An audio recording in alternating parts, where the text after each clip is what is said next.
CI Kitchen is brought to you by Harvest Market.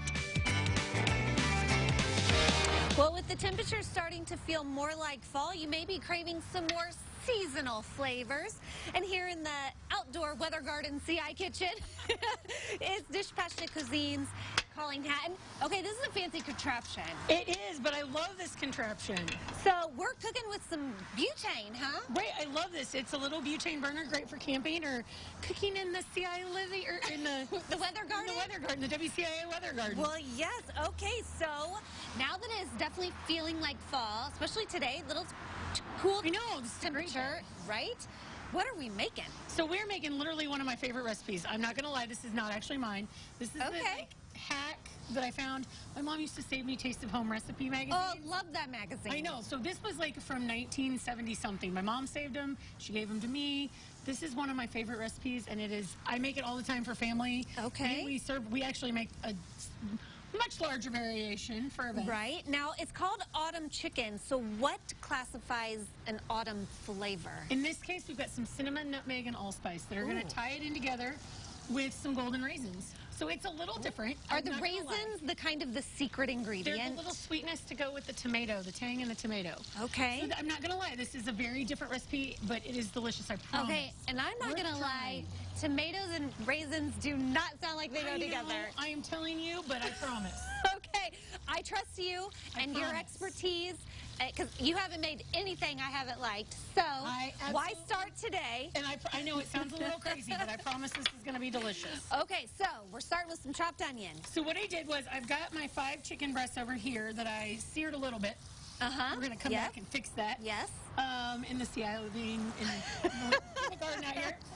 So what I've got going is 2 tablespoons of butter and 2 tablespoons of olive oil. And we're just going to get a little bit of clearness on our onions.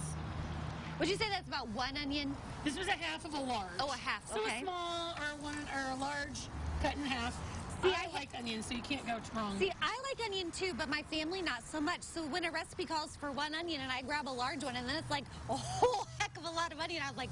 But you know the key to that too? Like a great hack that we use all the time when I make stuff for kids is to run the onions through your food processor. So they're not diced. Then it's onion juice. Then it's like very mushy onion juice. Oh, God. Everybody likes that. You can't, because I know a lot of folks, when they say they don't like onion, it's not so much the flavor, it's the texture. Okay. So then you kind of reduce that texture down. I love that tip. All right, so we're going to get those all nice and clear. So, well, we're good. These are headed in a good... Our heat's going now. We're in good shape. Look at that little... down a little bit. Little bubbling going on over there. So now we're going to get to the good stuff. Because the other thing that I love about this recipe is literally after this, it's dump and go. I love dump and go. I love one-pot dishes where it's easy cleanup, easy... There you go. Exactly. So I'm going to add about a cup of dry white wine. Okay, sip for you, a toss in the pan for you. But the other thing, too, is if you don't like wine, you can use vermouth or chicken stock. Oh, okay. Either one. If you don't want to mess with the alcohol at all, chicken stock will work well. Just not water? Well, not water, because if you use chicken stock, I would seriously cut back a little bit on the salt and pepper on your chicken. Oh, that smells so good. The broth is going to be so much salty. Okay. So up next, we're going to add 16 ounces of crushed tomatoes. I know, this is the crazy part, but I promise you, this is delicious. Okay. I swear. And then we're going to add a little brown sugar. For sweetness, this is a 1/4 cup of brown sugar. I'm getting kind of like barbecue vibes here now. It's a little bit, but a little fall-y barbecue. Okay. And then we're going to add our golden raisins. And we've got some diced parsley. Ooh! The wind wanted that parsley. No. This is so fun. And then I kind of made my own little mix. I've got some cinnamon, clove, and allspice in here. Okay. And we're just going to mix all this together. And we're going to let it we're going to let it simmer for about 10 or 15 minutes. Okay. I'm going to add that chicken back in to finish cooking, and it'll be ready to go. Okay, and we'll have the big reveal coming up. Not going to lie, I haven't gotten any less nervous. I promise. While I watch the dumping going on. I know, it seems crazy, but I promise. This with some nice roasted or mashed sweet potatoes is like the amazing fall meal. I've made this for my friends and family so many times. Okay, you're selling me. You're selling me.